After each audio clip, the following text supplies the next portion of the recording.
Y finalmente, después de lo normal, empezaremos con el estudio del electrocardiograma patológico. Pues bien, ahora adentrémonos de manera resumida en el electrocardiograma patológico. Tenemos entonces que una de las primeras características que podemos ver o identificar en el electrocardiograma va a ser el crecimiento de cavidades cardíacas, que por anatomía podemos clasificarla en crecimientos auriculares, crecimiento auricular derecho y crecimiento auricular izquierdo, e hipertrofias ventriculares, hipertrofia ventricular izquierda, hipertrofia ventricular derecha. Entonces, el primero que vamos a ver va a ser crecimiento auricular derecho. El crecimiento auricular derecho se va a caracterizar por una onda P alta y picuda que sobrepasa la altura de los 2.5 milímetros y se recoge mejor en D2, D3 y ABF. A esta onda alta y picuda se la conoce como una onda P pulmonar. Una onda P bifásica en B1, primera porción mayor que la segunda de más de 2 milivoltios, es positiva. La primera porción y la segunda negativa corresponde al atrio izquierdo. Así que cuando veamos esta onda P bifásica, vamos a pensar más en crecimiento de aurícula izquierda. Cuando es derecha, solo se ve una onda P pulmonar, una onda P picuda.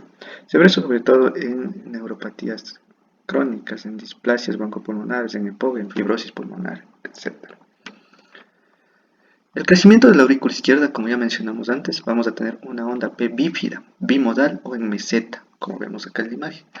Aumenta su duración más allá de 0.11 segundos y se registra mejor en D1, D2 y ABL. Se conoce como P mitral. Una P de 3 milímetros o más y melladas en D1, D2 y ABL será muy sugerente de crecimiento auricular izquierdo. Una P ancha y bifásica en B1 con parte negativa mayor que positiva es muy sugerente de estenosis mitral. Ahora, cuando ya hablamos de ventrículos, tenemos la hipertrofia ventricular izquierda.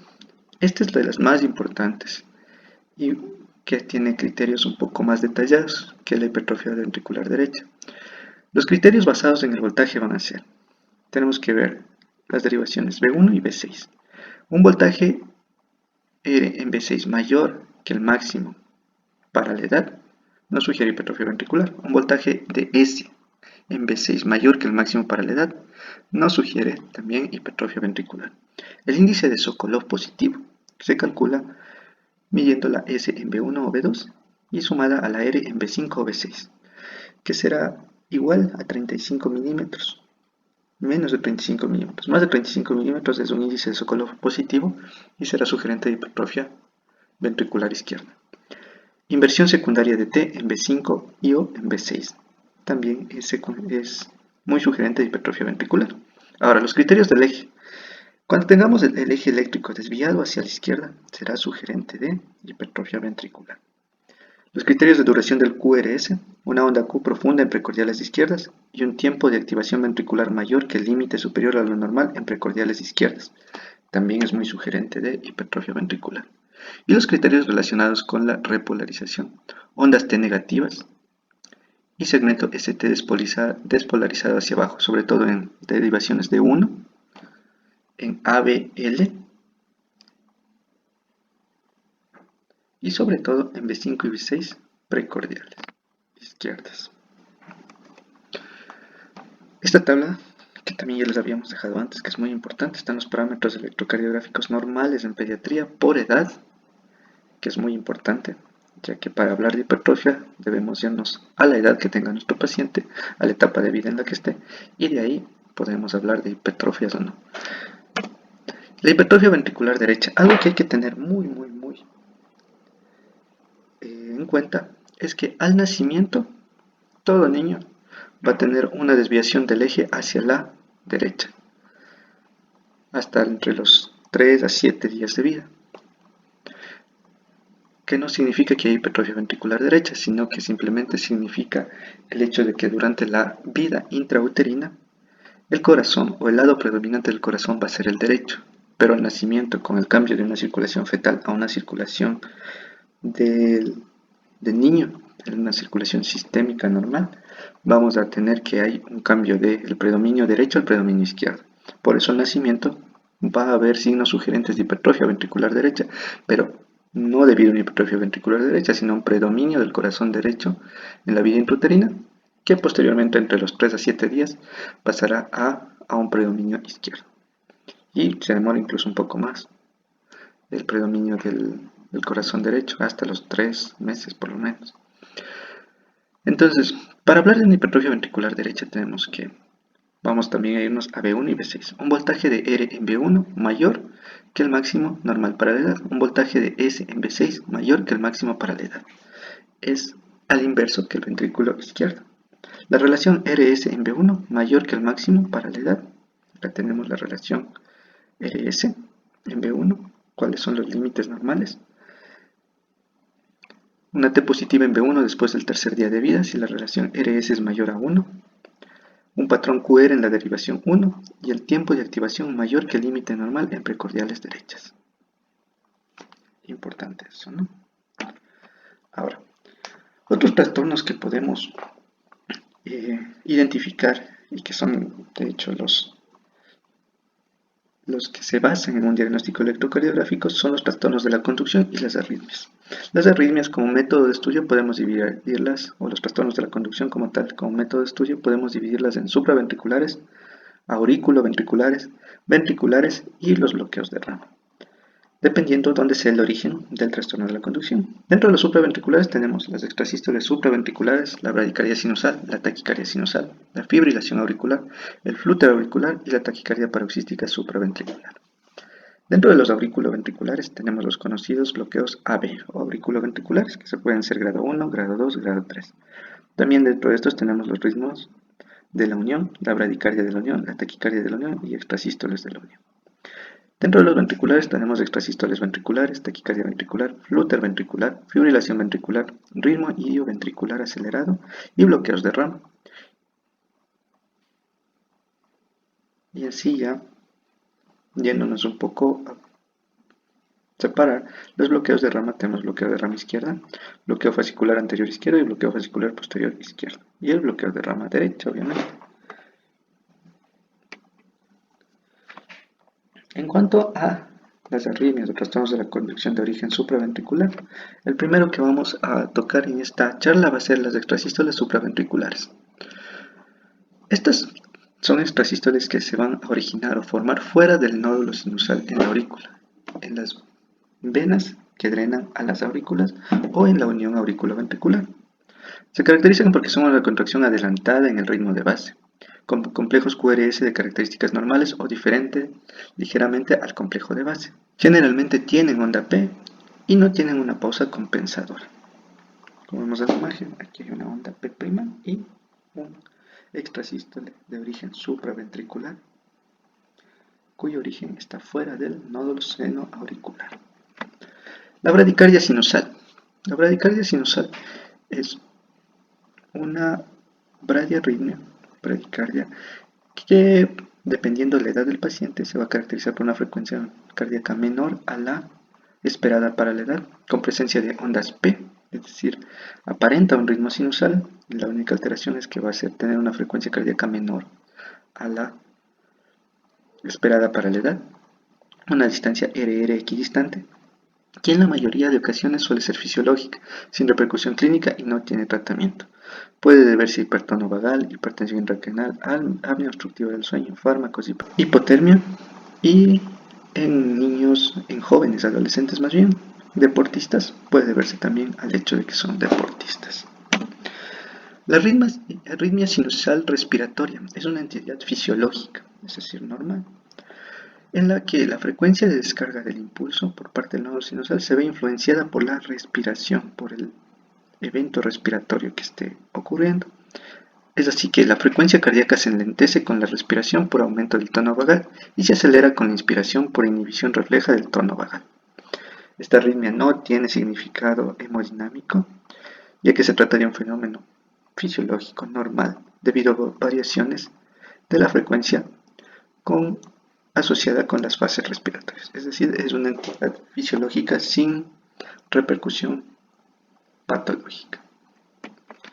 La taquicardia sinusal es una frecuencia cardíaca mayor a la esperada para la edad, generalmente de 166 latidos por minuto en la primera semana de vida, 176 latidos por minuto en el resto del primer mes de vida, 125 latidos por minuto a los 2 años, 115 a los 4 y 100 mayores de 6 años en reposo. Estos datos tomados del libro de Park, de la cardiología pediátrica de Park. Pero, como ya les dije anteriormente, les dejo esas tablitas en las que pueden revisar frecuencia cardíaca y todos los datos dependiendo de la edad. En resumen, es una frecuencia cardíaca mayor a la esperada para la edad, casi siempre debido a alteraciones extracardíacas y raramente sintomáticas. Se tratará de una taquicardia secundaria a problemas de base, en las que deberemos tratar el problema de base, que puede ser anemia, fiebre, infecciones, etc. Se caracteriza electrocardiográficamente porque siempre va a haber la presencia de ondas P, y la distancia entre R y R es equidistante. La fibrilación auricular. Se caracteriza por una frecuencia auricular extremadamente rápida, entre 350 y 600 latidos por minuto, con ondas F y una respuesta ventricular irregularmente irregular, con QRS normal. La fibrilación sugiere una patología subyacente significativa. La no sincronía entre la aurícula y el ventrículo dará lugar a una disminución del gasto cardíaco, es decir, va a haber ausencia de ondas P, presencia de ondas F de fibrilación, va a ser la tremulación de la línea de base, que son las que vemos en la imagen, una distancia entre R y R desigual y una frecuencia de F mayor a 400 por minuto. El flúter auricular, en cambio, se caracteriza por una frecuencia auricular rápida, más de 300 latidos por minuto, y ondas P características, en forma de dientes de sierra. Son las denominadas ondas F de flúter, pero con F mayúscula. El ventrículo responde con bloqueo de diferentes grados, puede ser 2-1, 3-1, 4-1 o QRS normal incluso. Es una de las arritmias más comunes en el periodo neonatal y se debe a una reentrada auricular generalmente bien tolerada por el neonato.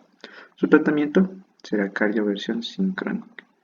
La presencia de ondas de F de flúter, ondas en dientes de sierra, es característico en el electrocardiograma, son los que vemos en la imagen, ondas de aleteo. Y siempre va a haber una distancia RR equidistante. Taquicardia paroxística supraventricular. La taquicardia paroxística supraventricular son episodios de frecuencia cardíaca rápida que comienzan en una parte del corazón por encima de los ventrículos. Se caracteriza por tener frecuencias cardíacas altas y QRS estrechos. Es de comienzo y final brusco en episodios, por eso se denomina paroxística, una frecuencia cardíaca mayor a 200 latidos por minuto. En el electrocardiograma veremos los QRS estrechos. Cuando hay QRS estrechos, el origen siempre va a ser supraventricular. Cuando hay QRS ancho, el origen es ventricular. Ese dato a tener en cuenta. Pueden o no tener onda P en dependencia de la frecuencia cardíaca. Cuando la frecuencia cardíaca es muy alta, generalmente los complejos QRS se superponen a las ondas P y no se les puede identificar. Pero cuando no están altos se puede identificar ondas P. Ahora, los trastornos de la conducción de origen auriculoventricular, los principales van a ser los bloqueos auriculoventriculares. Estos van a ser una interrupción parcial o completa de la transmisión de los impulsos procedentes de las aurículas a los ventrículos. Y pueden ser grado 1, 2 o 3. El grado 1 es el más leve de los bloqueos auriculoventriculares. Existe un retraso en la conducción del impulso al pasar desde las aurículas a los ventrículos, lo que lleva a que el estímulo tarde más en provocar la despolarización ventricular y por ende la contracción. Se caracteriza porque hay una distancia PR alargada, mayor a lo esperado para la edad gestacional. A la izquierda les dejo los rangos según la edad. Y abajo un ejemplo, en donde la distancia PR es bastante amplia.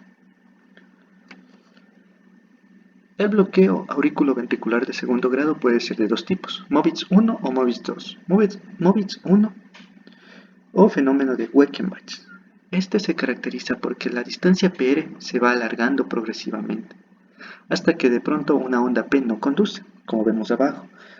La onda P se va alargando en el segundo, en el tercero está más larga y en el cuarto ya no conduce. Es decir, hay un alargamiento progresivo del intervalo PR hasta que una onda P no conduce y en el electrocardiograma se va a caracterizar porque ya no hay un QRS que le siga a la onda P. Es una P bloqueada.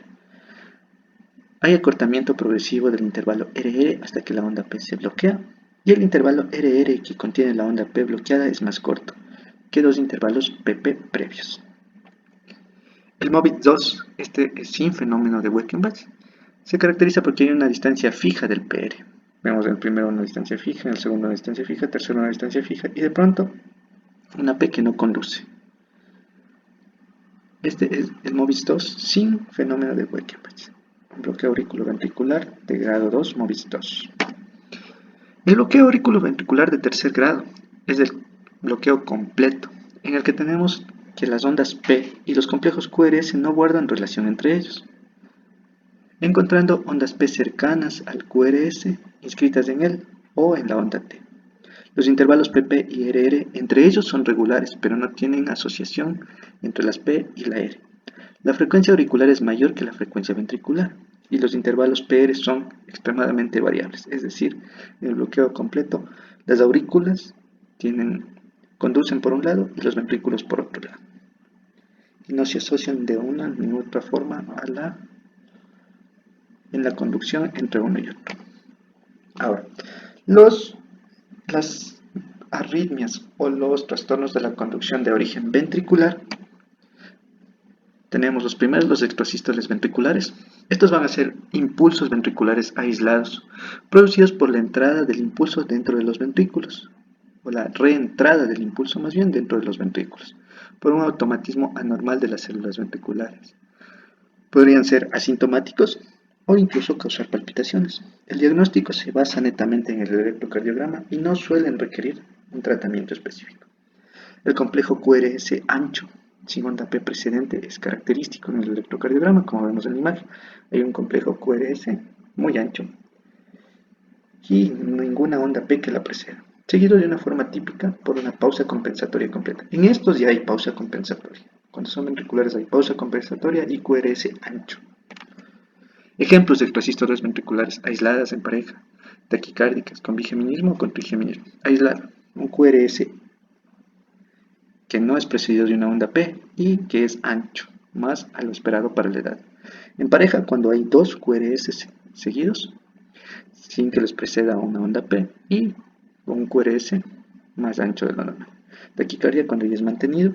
Bigeminismo cuando hay un normal, un QRS normal precedido de onda P con un tamaño adecuado. Y le sigue un QRS ancho sin que sea precedido de onda P. Y trigeminismo cuando hay dos latidos normales y al tercero se presenta el extrasístole ventricular. La taquicardia ventricular. La taquicardia ventricular es la presencia de disociación auriculoventricular en un alto porcentaje, ya sea mediante identificación de ondas P disociadas en los complejos QRS o de captura durante la taquicardia. Es decir, aquí la frecuencia de los ventrículos es tan alta que se superpone a las ondas P y no se las puede identificar. Los complejos QRS son anchos siempre, eso nos indica origen ventricular y generalmente mayor a 100 milisegundos. La taquicardia ventricular endorsada de Points es una de las más importantes y características. Se caracteriza por ser en salvas, por lo general cortas, de 3 a 15 segundos y autolimitadas. Un ritmo ventricular rápido, entre 150 y 300 latidos por minuto. Los complejos QRS tienen una morfología progresivamente cambiante, dando la impresión cada 4 a 8 complejos de que se produce una torsada paulatina de la punta del complejo QRS alrededor de la línea isoeléctrica. O sea, se va retorciendo sobre su propio eje. Esta es la torsada de Points, que es un ritmo desfibrilable. Y es un ritmo preparo. Así que a tener en cuenta eso.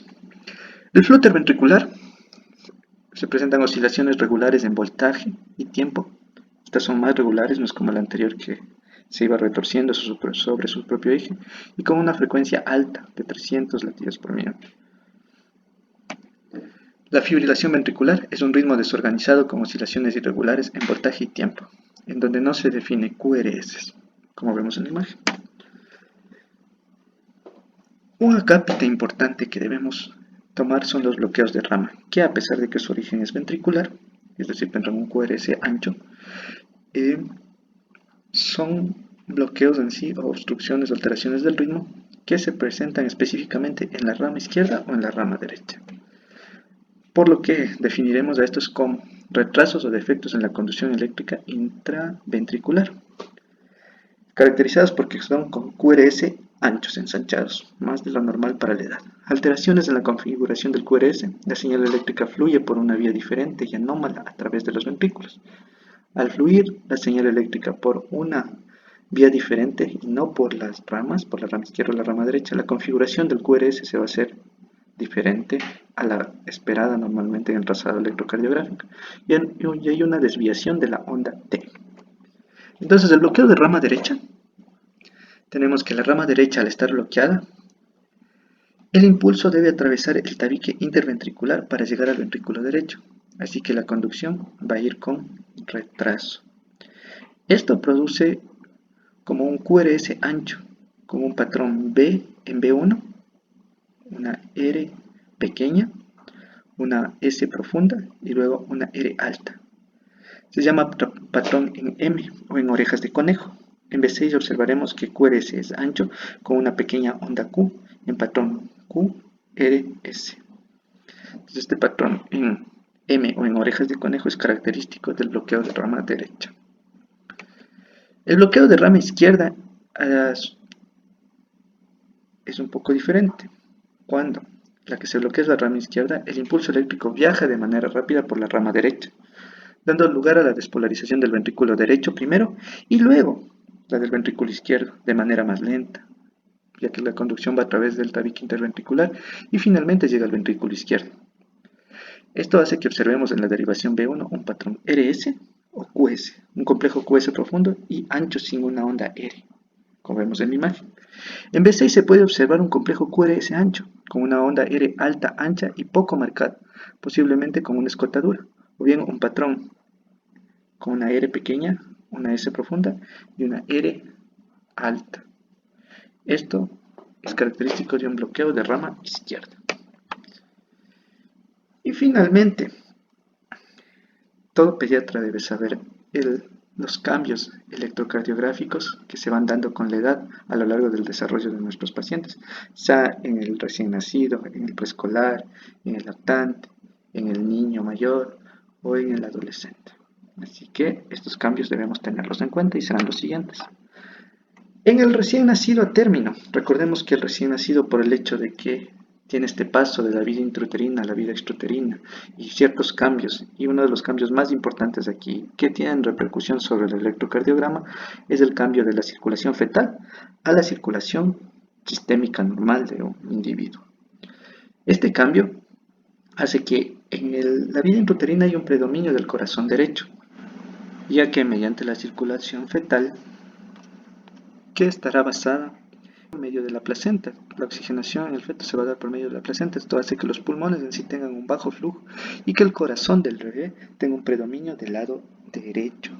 Al nacimiento, los pulmones empiezan a funcionar, el flujo hacia la circulación pulmonar aumenta y el corazón, el lado del corazón que mayor trabajo debe hacer para soportar la circulación sistémica y enviar toda esta sangre oxigenada hacia todo el organismo es el corazón izquierdo. Empieza a trabajar más, empieza a ser el corazón predominante, el lado predominante del corazón, y el eje en sí va a ir cambiando. Entonces, en el recién nacido, por estos cambios, vamos a tener lo siguiente: un voltaje pequeño de QRS en derivaciones de miembros, una desviación del eje a la derecha, que va a durar entre los 3 a 7 primeros días. Esta dominancia derecha en el electrocardiograma se caracteriza por ondas R exclusivas hasta 10 milímetros en B1, ondas T de bajo voltaje positivas al nacimiento en B1, que se negativizan entre los 3 a 7 días de vida, y la persistencia de T positiva en B1 más allá de una semana.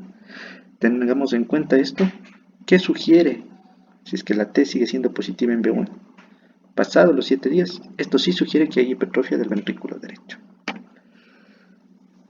Entre el primero y el tercer mes ya empieza a haber predominancia del ventrículo izquierdo o del lado izquierdo del corazón.